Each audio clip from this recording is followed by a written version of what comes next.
going to hear some of perhaps today and also some new work, but this is her I Am, and there's a CD also that she has.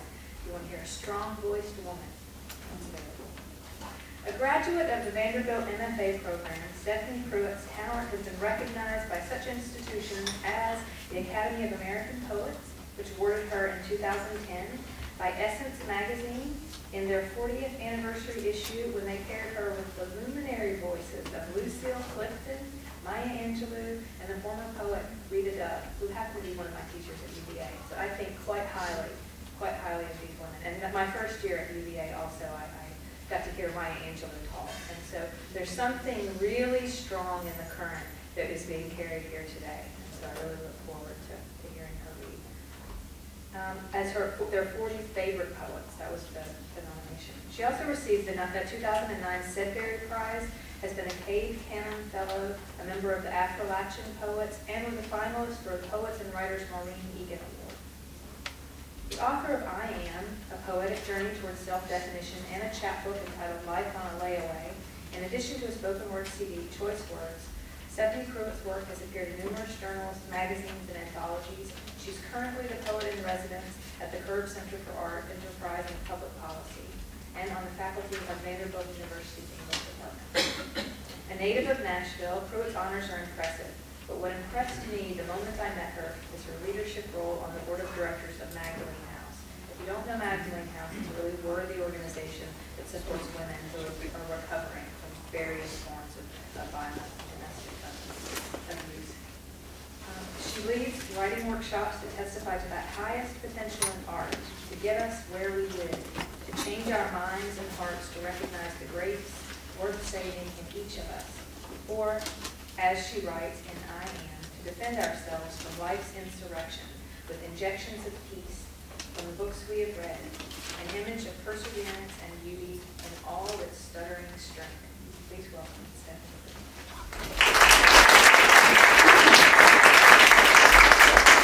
Thank you so much, Amy.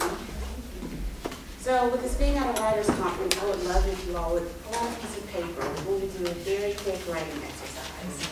And I promise I won't make you work like this throughout the whole talk, because this will just get us started.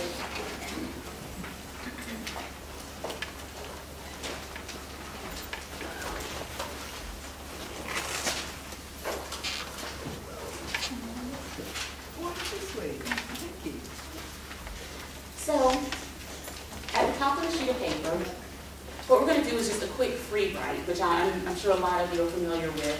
But I heard there was a mathematician in the audience. I don't know if that's true or not. It's an interesting rumor about a mathematician with writers, which I really love. But so let's explain it just in case. So a free write, you're not filtering your thoughts at all or really thinking too much about the next word you're going to put on the page. You just let your mind kind of go. And whatever word or phrase comes next after our initial prompt, you're just going to write down, like, got your sheet of paper. And I'm going to give you one word to start with on the top of the sheet of paper. And from there, I want you to just go down and put the next word that comes to mind. So, really simple. So let's all start with the word rock. Rock at the top of the sheet, and just go straight down your piece of paper with whatever word comes to mind next. Okay, wherever you are, you get to a stopping point. And just circle your first word, which is probably rock, hopefully, rock, and your last word. And look at the difference between those two. What are some of the leaps that your mind might have made? Where did you go? Where did you move through that list of words? Does it reflect maybe memories or connected thoughts that have a particular meaning or allusion to you that other people might not possibly understand? I don't know, maybe it moves very logically. Maybe, like mine, I ended up with rock and carpet. I don't know. But the interesting thing to me is within that middle ground is the leaps that our mind makes. It's the connections that we make to different things that make perfect sense to us in the most chaotic, nonsensical way. I believe that's where stories and poems and many dynamic characters lie. It's within the connective tissue, often the soft tissue between our thoughts, that innovation can come. I also think of this activity as kind of a before and after type of thing. Like we start with the first word and the last, we see the beginning and the end, but there's so much rich space in between. And I think about first drafts and final drafts. I think about early writing and more polished, mature writing in a person's career. And there's this tendency, and I know I'm definitely guilty of it, to want to present my newest work all the time. I feel like I've studied quite a bit, and if you look at my poems from maybe 10 years ago, that's a certain type of poet. You look at them now, and I feel like they blossom. They're a bit more mature and developed. I kind of know what's going on. But there's so much rich matter in that in-between space. So today I want to talk a little bit about the in-between space. The in-between space that can be extremely uncomfortable. It can be awkward. It can be confusing. But I really do believe that's the rich matter of writing. It's the question of where am I going? I have no idea where I am. It's the concept of starting somewhere at what we're calling a beginning and eventually reaching a possible end and not knowing what that might be, sometimes not even recognizing when we've gotten there. So what I'd like to do is read a few poems starting about 15 years ago up to now, and within each of them talk and comment a little bit about kind of that soft tissue, that in-between space, and some of the things I learned and figured out, some of the things I'm still trying to figure out. And let me caution, I'm not a should'er. You know those shoulders who will come up and say, oh, if you want to be successful, you should, you must. And just should. I have a really hard time when I feel like people are shoulding on me. Especially, really, and maybe you take the SH and put some other letters there, I don't know. But for me, I really have a hard time with that, especially with creative writing. I don't know of any hard, steadfast rule that works for everyone except write. Get it on the page. Other than that, everyone's process is different. So please, if you hear something that I say that seems like it might be a possible good idea, jot it down, make a note of it. If you hear something that just makes no sense, that you don't think will work at all for you, we're in the South, so you can just say, oh, bless her heart. And I understand. I definitely do. So I was in Walmart the other night around 3 a.m., and Walmart is not one of my favorite places to go, but when you're a night owl like me and you finish writing at 2 a.m. and you really, really need a Magnum bar, have y'all had those ice cream bars? Oh my goodness. When it's 3 a.m. and you need a Magnum bar, you're going to go to Walmart. I'm going to go to Walmart. So I'm there, and lo and behold, at 3 in the morning in Nashville, there is a young family with about 4 kids. I'm thinking, what are these kids doing at 3 a.m. at the Walmart? Maybe they needed Magnum bars too. I don't know. Maybe that's why they're there. They've eaten too many of them and they had all the sugar. But anyway, so they're just running around and making so much noise. I'm thinking, oh my goodness, can this family please get their kids in order? And it was funny because earlier that day I had emailed Amy, who I knew was introducing me, and said, Amy, I know that you have some of my early work, but can you just think of those as kind of my naked, unruly children? And then I'm here thinking this about these children running around Walmart, and I realized sometimes our unruly children just get out. They just do what they do, and that's what they're made to do. And sometimes our early work, our early drafts are those naked, hopefully maybe not really naked. These children weren't naked, let me be that, let me not talk about it that way. But these unruly kids that just cannot seem to be controlled, and we hope and pray that by the time they're 18, 20, 30, 40, that they've kind of figured out some decorum. Maybe not, I don't know. But I'm going to start with a couple of my unruly children. This is from I Am, and I love them anyway. I love them in spite of their unruliness and sometimes because of it. Hymn number 605. Nobody saw her step down the aisle and sneak into a sliver of a seat in the new velvet pew. While the congregation sang with their chins toward God, her long neck was buried deep in the curved shoulders that spoke of defeat. Nobody saw her massage her own aching hand when the song leader said, turn to hymn number 605. Children played with the tattered string bookmark while her fingers traced the thin page. She didn't even realize she was crying until she tasted the salty wetness with each word. Just as I am, and waiting not to rid my soul of one dark blot. Nobody saw her. Secretly rummaged through the trinkets at the bottom of her purse, hoping ink pen tops would be quarters, wishing combs with missing teeth to be $1. She sucked the wandering finger that had been pierced by an open safety pin posing as a dime. When the plate was passed, the cold metal soothed her warm, itching palm. Nobody saw her struggle to keep her composure, shaking hands and hugging familiar strangers. You look nice, they told her, complimenting the cream skirt she soaked the dinginess out of. The scalloped hemline tickled her knees when she stepped forward, walking on swollen feet. 3 days later, yellow tape adorned the perimeter of her front yard. The street and sidewalk were full of observant witnesses ready to give their accounts to those posing questions. In pocket-sized notebooks, they jotted down words like scream, gunshot, screams, silence. And in the midst of this, her day of glory, nobody saw her. So, not to totally depress us at all, there's a lot I love about the piece. But at the same time, when I look at it now, I think, oh my goodness, I rely so heavily on adjectives. Adjectives, adjectives, adjectives. I don't have a single really great active verb in this poem.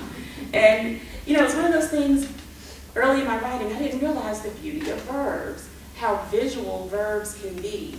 And instead of saying, you know, the person, I don't know, the person's stiff legs, he walked on stiff legs. Instead, if I say a person scissored across the street, oh my goodness, do you see that image? The image of someone scissoring?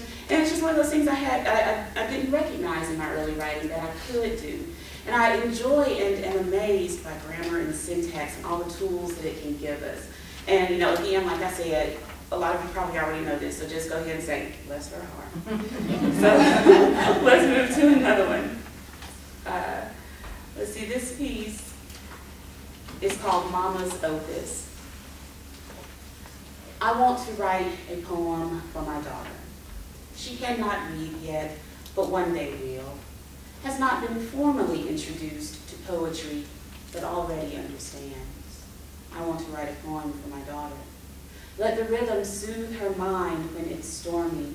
Let the repetition wrap her mind in comfortable consistency. Let imagery paint pictures behind her eyelids. I want to write a poem for my daughter.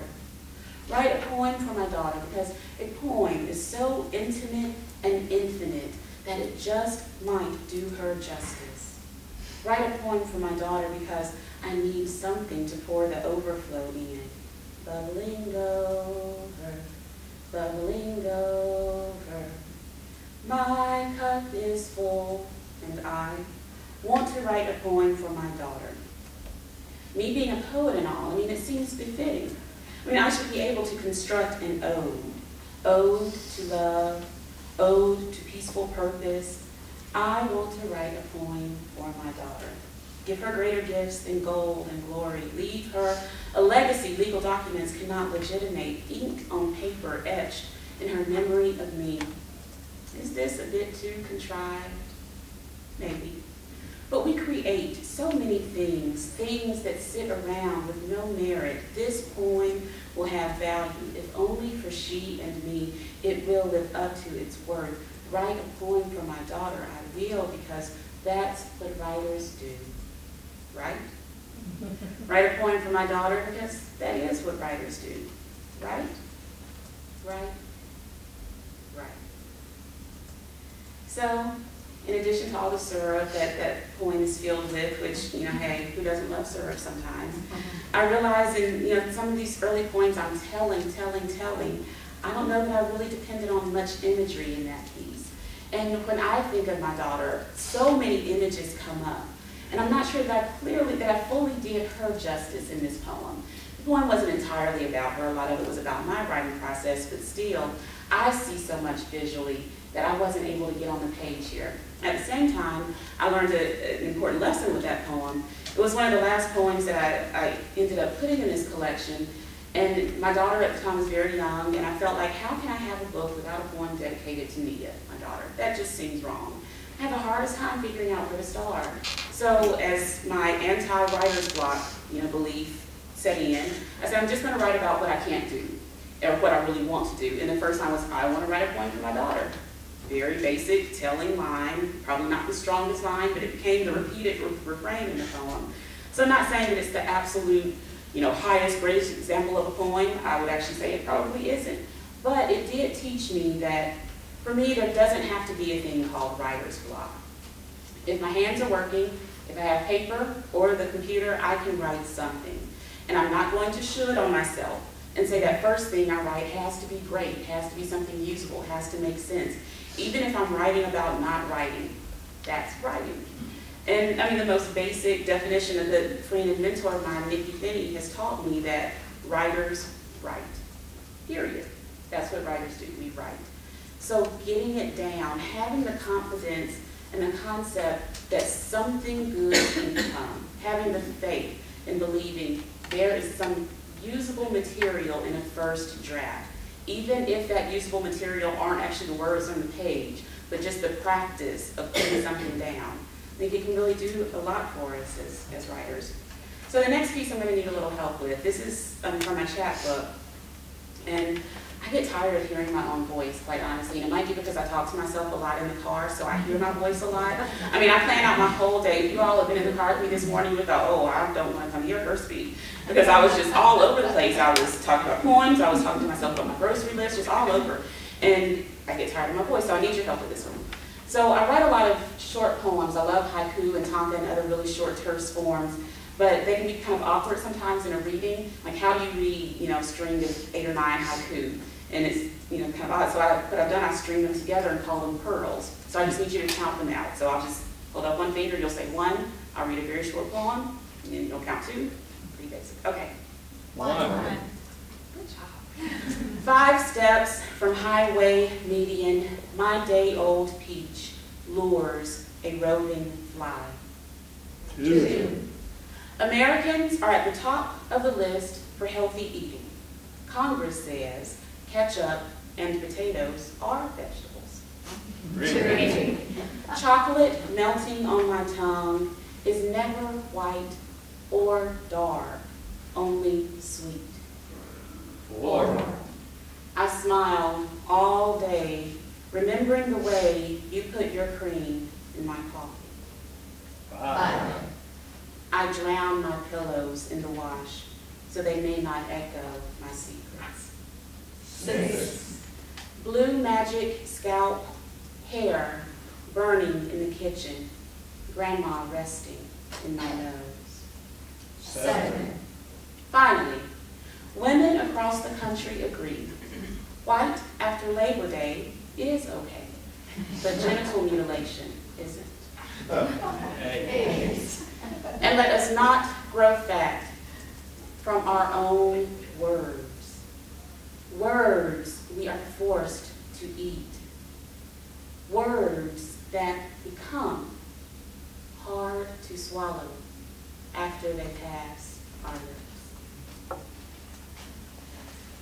So that piece, honestly, I kind of like. And there's this weird thing with self-confidence in writers that I just don't get sometimes. A lot of us are really there are like 7 words coming to my mind. Self-deprecating, deprecating. Sorry, this is my mind works visually, so if I'm choosing a word, I actually see 7 or 8 words, and I have to go through my Rolodex and figure. So anyway, but we put ourselves down a lot in our work. We say, oh, I kind of write, but I haven't really published yet, or I'm thinking about this, it's not going to be any good, that type of thing. Come on. I mean, we could do so many other things, right? I mean, for me, what an honor to be able to do what I love. I'm not saying it's all great, but there are going to be thousands of people who are going to beat me down for my writing and say this is horrible, your images are weak, blah, blah, blah, blah, this is sappy. Let me not join in the bandwagon and beat myself down. So this was one of the first poems where I realized, that makes sense. That kind of did what I wanted it to do.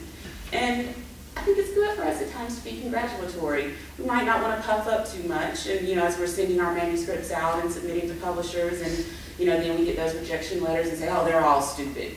And, honestly, they might be. But, there is a sense of reality we have to deal with. But don't join the beat you down bandwagon with your writing. I mean, really, I love a good, strong workshop where people are rigorously critiquing and sharing ideas about what's working and what's not working in your work. But I love a workshop that's constructive in that criticism. I can very constructively tear up a poem without tearing myself up as a writer. I think it's two very different things. When we believe in committing something to the page, what we've done is created an artifact. There's something about the physical, engaging process of writing that I think allows us to separate what we've written, because we have this physical paper that we created. Or, well, you didn't chop down the tree or do papyrus, but you have this work on the page that's literally separate from you, the person. You have the work that's laying there on the table. And so it helps when we also separate the criticism. I just wrote a junky line, but I'm not a junky person. And I mean, again, you all can just look at me and say, bless her heart. It seems basic, but for me, it was so critical as I was going through my MFA program, which was quite rigorous, and starting to send submissions out and getting rejection after rejection after rejection, and say that maybe 40 times over, and questioning, why am I doing this again? Is this really where I need to be?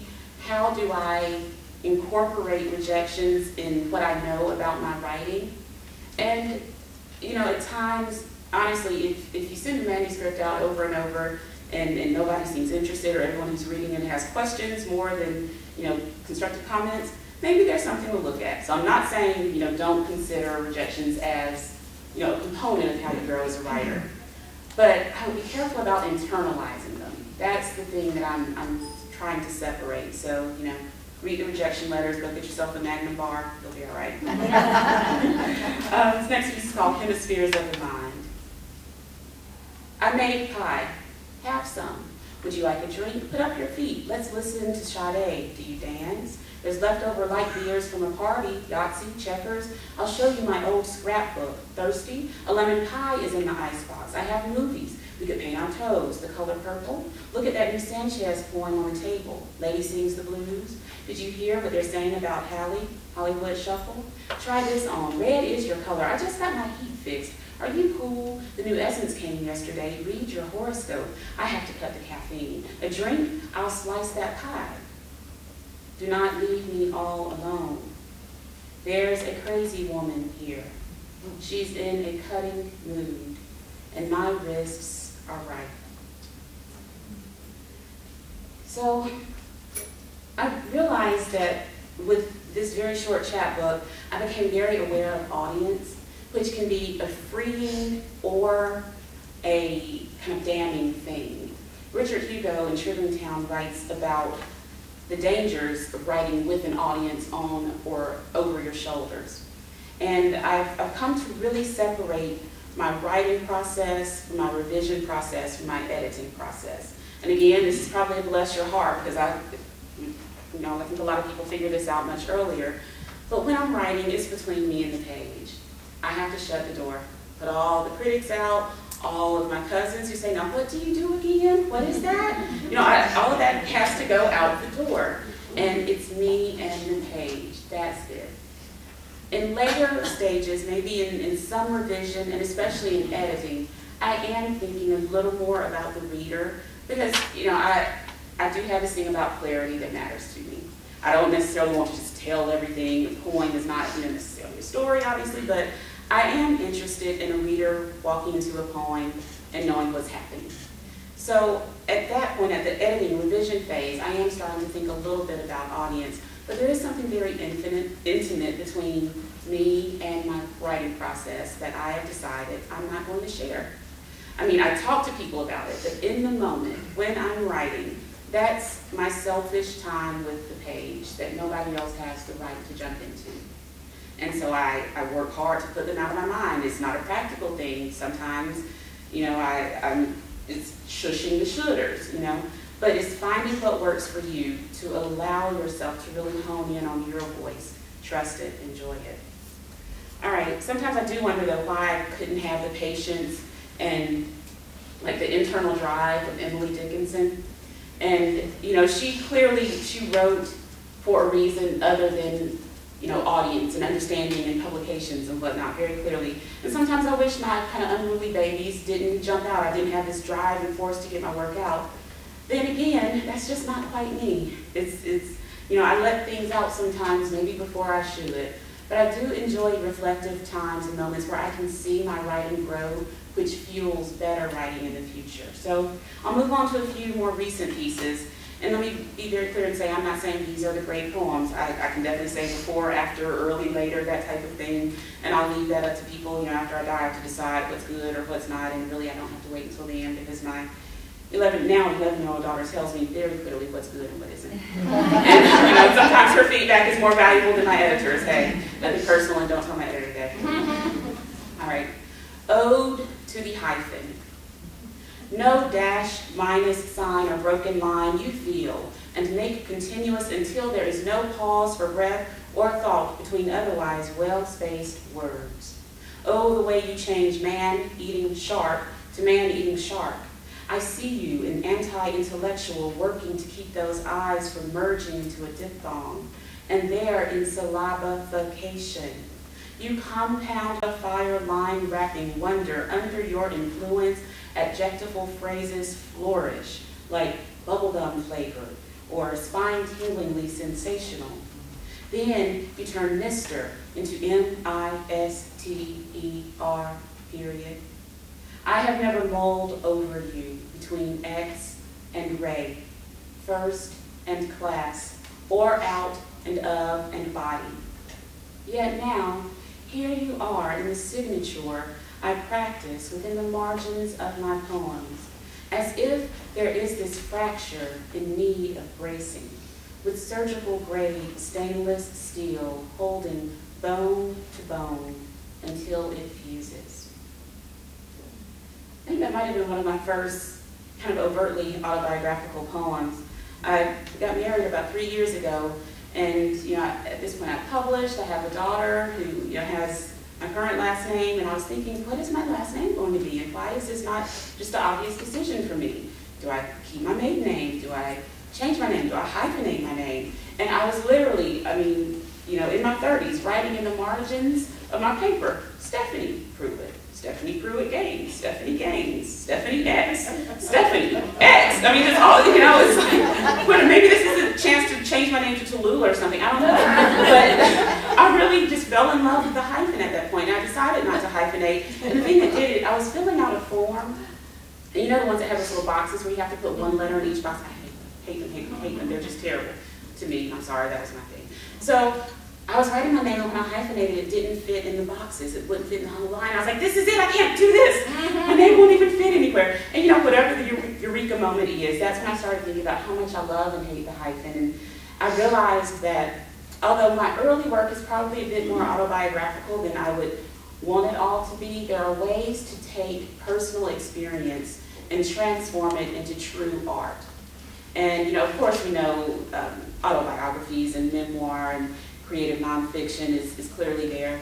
But sometimes I think we have a hard time separating real life, or I have a hard time separating true life experience and the art being created on the page. And they really are two different things. I think there's a difference between fact and truth. And sometimes when I'm writing, I have to decide, is my allegiance to the facts of what happened in a situation, or the truth I'm creating on the page? And maybe this is a nuanced question that lawyers really need to debate, and you know, this is really like, come on, just be honest, child. You know what honesty is.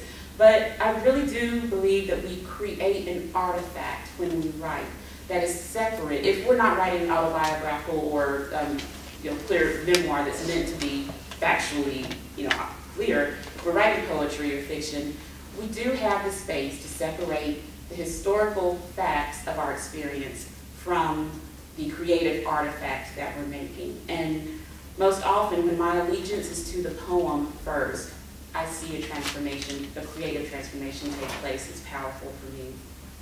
So that brings me to my most recent project. It's a manuscript. I'm figuring out what it is right now. Finished writing most of it, but still not sure where I'm taking it.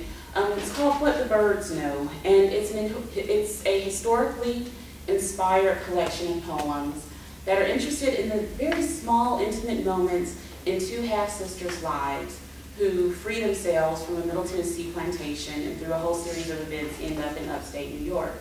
And the whole idea of history and fact and truth really came up for me in this piece. I've been researching it for about 8 years, doing a lot of archival research. And the characters are actually composite characters. So I'm being very clear and careful in the way I talk about the piece, in that it is clearly inspired by historical people and events, but for myself in my process, I needed to give myself the creative freedom to create characters that clearly could have lived in the period. So I'm interested in the historical details, but also kind of the poetic license. So this first piece, I need your help again. Do you know jump rope songs? Anybody jump rope? They play hopscotch when you were younger? I see some of you like, yes, I did. Are you going to bring that back? So you know the song Miss Mary Mack? All right, well, that's the intro to this poem, so if you'll sing it with me, that would be great. All right, but we have to decide, are we going to say 15 or 50 cents? Somebody just decide. Because, you know, she asked me 15. All right, 50? Yeah. All right, we're going to go with 50. Thank you. All right. And if you don't know it, it's pretty easy. You can catch on pretty quickly. There's some repeated words at the end of each line. So, Miss Mary Mack, Mack, Mack, all dressed in black, black, black, with silver buttons, buttons, buttons, all down her back, back, back. She asked her mother, mother, mother, for 50 cents, cents, cents, to see the elephants, elephants, elephants, jump the fence, fence, fence. They jumped so high, high, high, they touched the sky, sky, sky. They never came back, back, back, till the 4th of July, lie, lie. Why they came back. You will not forget dust baths, oceans and ages away, or trunk-plucked mangoes, although here each measured step hardly resembles home's grazing grounds. What is most near to mind now are the bullhook-carrying hands, nearly translucent apparitions, hoisting chains, crisscrossing your body's terrain, ending at the ankles. Your ashen, thick-skinned, tree-trunk ankles, weighted with metal spikes, wrapped in them, your every mouse-sized move draws blood. Yes, those rice paper skinned hands in their chains flurry about, pulling, ground staking, padlocking, keeping you for days. You buck and jerk, rear back, then bellow, trumpet out a mammoth call. You will remember this, your mind moving body until it realizes it is still in place, planted for a harvest of generations. And the hands, the whip-bearing hands in weeks will unbind the chains, replacing them with rope.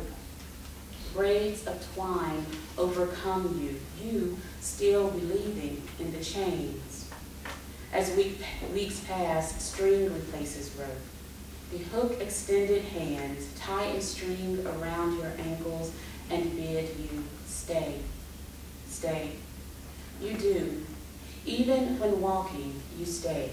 Traveling from state to state, jumping fences, you stay. Paraded before peanut-holding crowds, you stay because chain-trained, string-held, you never forget being broken. I'll just kind of move through a few of these at a time and then talk a little bit. Black pepper, Stonebrook Plantation, 1841. Knowing one day others may run, cook stows it away in apron pocket as she prepares a meal she will not sit down to eat. Teaspoons of crushed black gold, coating boot heels with hope that it will defeat the hams. Let those well-seasoned feet run. In this piece, I was listening to the story of a blues musician on NPR who talked about growing up in the 20s in Mississippi when lynchings were rampant. and literally having dogs, on their track, and how his grandmother would send them out with black pepper. And he said it would always throw the scent off, throw the dogs off the scent. They couldn't track you. And that just amazed me. I ended up spending almost 4 months researching that, learned more about black pepper than I ever wanted to know, but loved it. And just remaining open to ideas and possibilities and historical facts that can lead to emotional truths and situational truths has helped me quite a bit. Where you are, June 1843. And here you are, riding my wind, meeting me around each corner. I turn away and sigh you out, but you seep back and back into my air, where you reside, but not on top and behind and inside out. I climb from under your weight, bundling knots of nights in small corners of memory. My side room cot, the curing barn, creek banks, the east field. At night, I may rise and come, but in my workday, there is no space for your breath on my neck.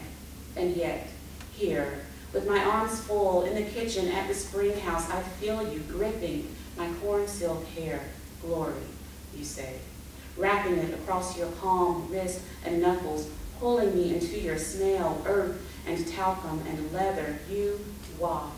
In the boiled clothes I wring and hang, embers I fan for a kitchen fire. You are here, here within each breath, and I am without my own space. Outside is no better. Every breeze returns me. I carry you on my shoulders. You are all about my head, surrounding my ears. The wind tosses hair across my face. I inhale, and there, here, your smell drapes each strand flowing down my back. It is carrying you. My hair smells of you. My hair, black like my mother's, silken straight like your father's. Even my hair is another's, and it is all in your hands. The wind, memory, my neck, you, hair, your palm, my hair, you, this body, wrapping my life, your hands, this smell, gripping my hair. I'm interested in work songs and the role that music played in the everyday lives of people who are enslaved, but also anyone who's getting through a task and sometimes has to check out mentally. And I think rhythmically, poetry can tell us a lot about how that operates. So I have a series of poems that are called a work song and then a field report that corresponds to it. Bell's work song number 6. Tain't hard tending these tasks, just dull as watching the corn grow. See, the trick is on the inside. Whilst your hands gather a bushel, you got to hook into a thing mightier and wider than here. A thing far off and not rooted. Something can't nobody measure. Field report number 6. The work is simple but dull. Good laborers find a groove, leave their bodies, and steep in their own imagination. I'll go through a few more. Menagerie. And there was a lot I was afraid of with these poems. Like, a lot of times when I describe them, or other people, more so when other people describe them, they say, oh, these poems are about slavery. I go, are they really? Okay. For me, okay, that's fine. I'm allowing the reader to have an interpretation. But, honestly, my interest was in really these between the line moments. And I think any poem we write, any story we write has a place, has a context. And there's something challenging that happens when that place and context, when the setting takes over the music of the poem. And it's a delicate balance to manage.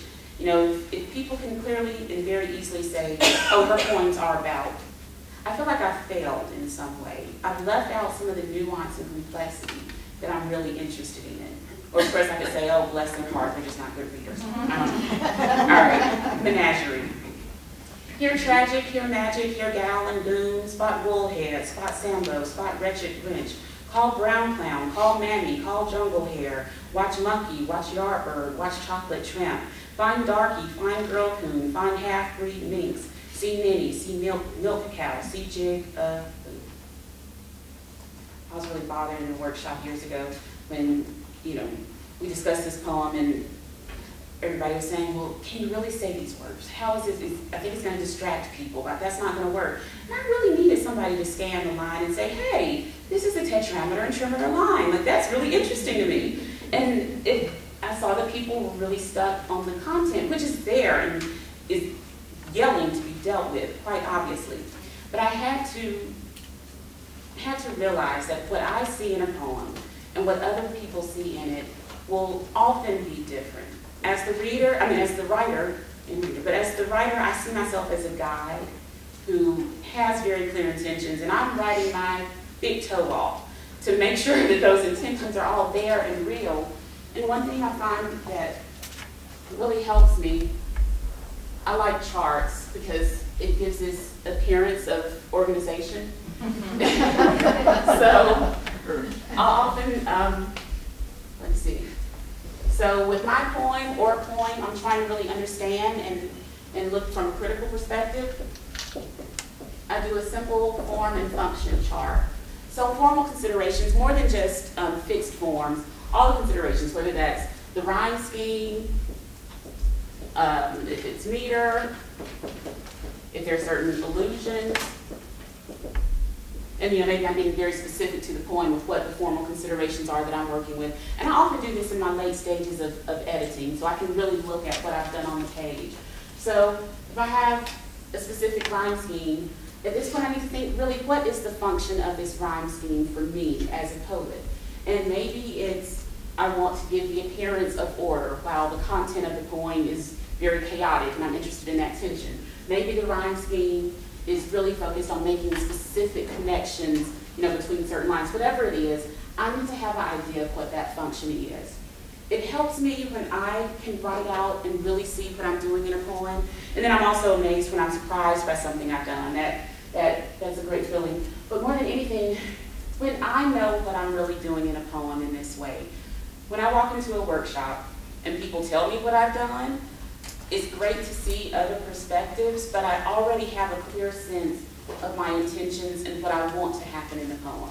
Doesn't mean I've been successful. It doesn't mean that it's absolutely working, but I lose that kind of deer in headlights feeling that I had most often when I went to workshops when other people were interpreting my poems for me. And I feel a sense of mastery when I've kind of laid out what I've done or what my intentions were. And it also helps to tell me when I missed the mark, when I think I've really, made these illusions clear and people are like, no, that's not there. Like, okay, come on, shoot on me. All right. So also in this collection, I have a lot of documents. I'm interested in recipes, advertisements, so things that appear to be found poems. And this is one, I guess after the two sisters have left the plantation. $125 reward. Ran away from the subscriber the 1st of April last. A mulatto girl named Adelia, about 19 years of age, may slip by as white to the untrained eye, must smell her good to know. Nearly 5 1/2 feet high, weighing about 110 pounds, be delicate in her handling, as this wretched self may claim to be freed. Papers likely in tow, but the terms of her service are not filled fully. The fox of a gal, skilled with words and seemingly meek. $100 for her intact return, $35 if marred. Also, ran away at the same time a Negro wench about 24 years of age, blackened black skin, Isabella she is named, but answers to bail. Largely built, grotesque buttocks, tightly wound hair close to the scalp, skilled horseman, has a tree sprouting upon her back from when lent to an unkindly neighbor, as this master is godly and cares for his lot. $25 to the catcher. Inquiry letters addressed to Stonebrook, Sumner County, Tennessee, will be received. Workbox, 1853. All proper ladies have one. In mine, I keep needlework and such. Late evening, years ago, young Miss slid into my side room with rags and thread, teaching stitches she too worked to master. After 3 full moons of her showing, she coveted 9 tight knots, fluid letters snaking the fabric. One morning as they dressed, my ear to the bedroom door, I heard mistress tell young miss about the ways of women. Into a white linen, she said, stitch his initials wreathed by kudzu vine, nestling moonflower buds. On bathing day, keep the cloth in a lidded box of lilac. That night, press the fabric to your lady parts. Every tight knot will fill with your blooming. Gift this hanky to your intended. At each face wiping, his nose will open. Cravings unbuckle, and his affections will be hinged to you. I was really excited to get the phrase lady parts in a poem. like sometimes, you know, you just have to do in our writing what really just gives you the kicks. I mean, it's a personal thing, and I might wake up and say, I'm going to see if I can get good googly moogly in a poem today. And you know, maybe it's just the thing that gets me to the page. It's that excitement, it's that focus, it takes me there, and then it might go wherever. Thinking of Frederick Douglass. With all the talk, nobody says how tall he is, how the tip of his fingers will wrap around and reach past your wrist when he shakes your hand. You will wish you had lathered up more and held those lilac blossoms under arm 2 minutes longer. It's enough that his words crack the hardest heads, but sweet corn pudding, he's a sight. This lion man, cheeks well chiseled, the way he writes letters moves me to be the envelope. I'll hold all of his that needs carrying, drop my load to the side and climb aboard. Oh Lord, just let me hush my mouth. Sit him between my legs and comb through his hair. My fingers, a rake, scratching off old white flakes, rubbing sweet almond oil across the lines I'll clear. You can't tell me Frederick Douglass did not have groupies in his day. All right. A few more minutes. So, in the series of poems, the overarching narrative of the poems is interested in a land grant settlement in upstate New York, and it was donated by a wealthy abolitionist, a man by the name of Jerry Smith, who gave away thousands of acres of land to free black people so that they could have voting rights. This was done from time to time during this time period, but unlike many of the land grant settlements, Smith was interested in people actually settling the land instead of just taking the deed so that they could vote. He wanted them to create a utopian society. So it was developed. It was called Timbuktu, and it was self-governing. The story of John Brown is very tightly connected to Timbuktu. Jared Smith was one of John Brown's financiers, and eventually John Brown, who had had some success farming, moved to Timbuktu to help the people who settled there in their farming. So the storyline, one of the sisters, as they settle into New York, one of the sisters marries and moves onto the land grant settlement on Timbuktu. And the other sister, one of the stipulations of Jared Smith is that he would only give land to men. And if women otherwise would have qualified for the land, he would give them $50 to hopefully improve their life station. And so in this storyline, one sister takes the $50 and she opens a hat shop, and the other sister settles Timbuktu. So this piece, I will wear this hat because some days I need a barrier between my mind and the rest of the world. Because nothing less than sublime will do. Because these hips have to have some balance up top. Because I have the whole world in between my ears and it won't fit anywhere else. Because feathers, bows, beads, and lace accentuate my many coifs equally well. Because only a queen could pull this off, and I qualify. Because me and the comb were not fighting this morning. Because nothing this fine belongs in a box. Because I needed something that could keep up with my strut. Because no other accessory could better punctuate hallelujah. Hallelujah. So I have my grandmother in mind who wears the most amazing sherbet color hats, and I swear one day I'm going to be able to do that. And I might just start tomorrow. I mean, if I wait until I'm older, like it seems to give you creative license when you're an older woman in a black church to wear a big hat, I think I should start now on a Saturday. All right. So This is the last piece in the collection. And let's think back to the list that you made earlier, with the first word being rock and the last being whatever. One thing I love about this conference, kind of before I end, is the size of it and how accessible people are, and some amazing conversations I've had. But I'm also admittedly socially awkward. I am, and you know, maybe that's part of why I write, because it's just me in the paper and I can say stupid things and nobody's going to say bless your heart. But I mean, there are a lot of things that we can do with that list. We can think about kind of our mental process and the way we move through thoughts. And I think each space in between, like I said, could be a story, could be a poem, each movement. But let's also think of it as a way to consider who we are and how we think and that movement. So maybe for the rest of the day, if there's somebody you haven't met and you just wanted to connect with them, but in a socially awkward way like me, you don't quite know how, just walk up to them and say your 2 words. So I just might walk up to you and say rock and carpet. And hopefully you won't look at me like I'm crazy. You'll know what I'm talking about. And you share your 2 words with me. And maybe that can be the start of a conversation. I have to play tricks with myself sometimes to do these things. So if it helps, whatever works. Any letter writers in the audience? I know Pat loves to write letters. Me too. Oh my goodness. And you know, I will sit and write a handwritten letter, and I mull over every word because I know the letter I write is going to be so important to the person receiving it. They're going to think whatever. And I mean, it takes me a long time to write letters.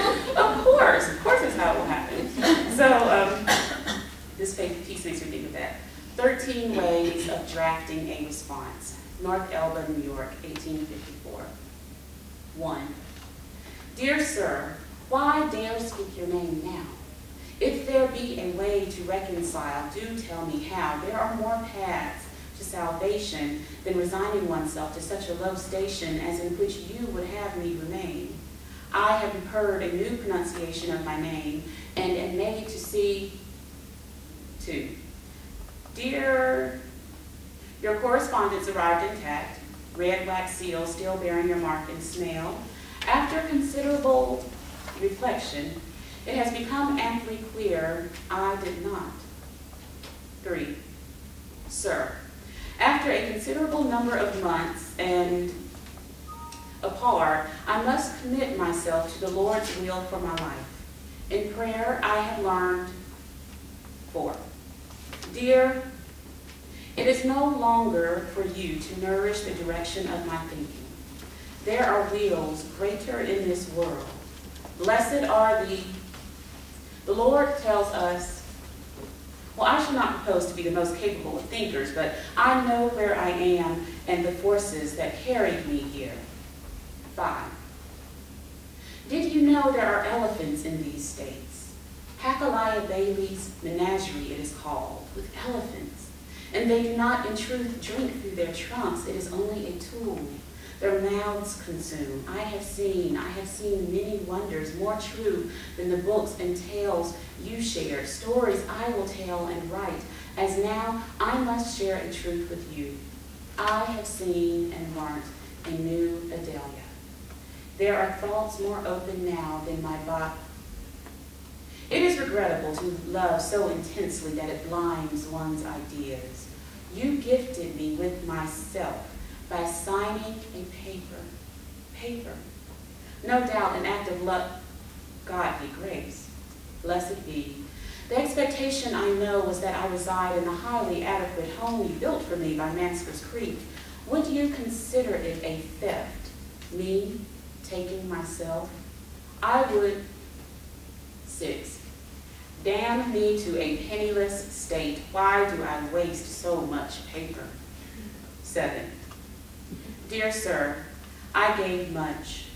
Yes, I loved as if it was mine to freely give. 8.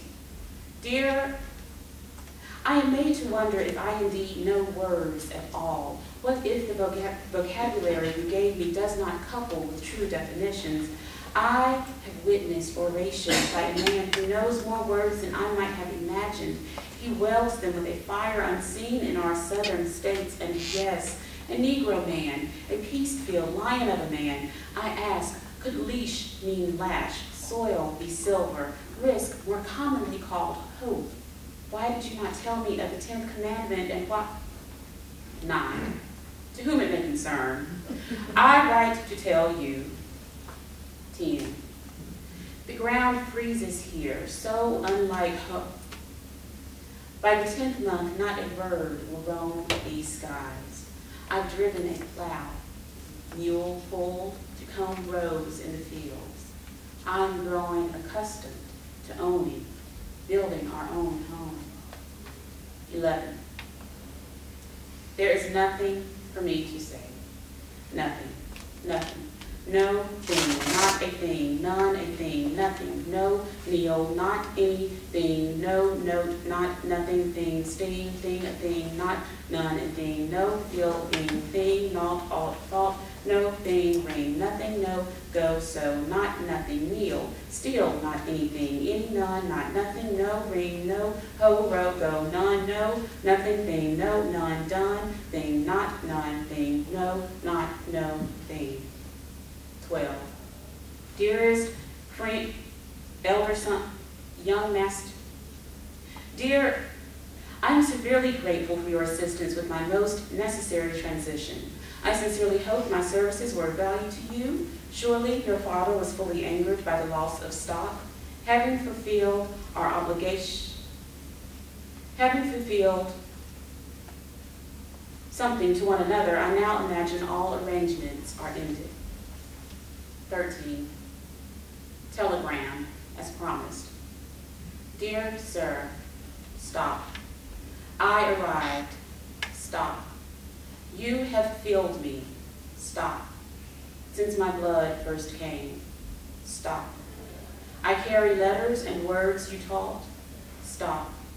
But leave your scent in my hair behind. Stop. Thank you all so much.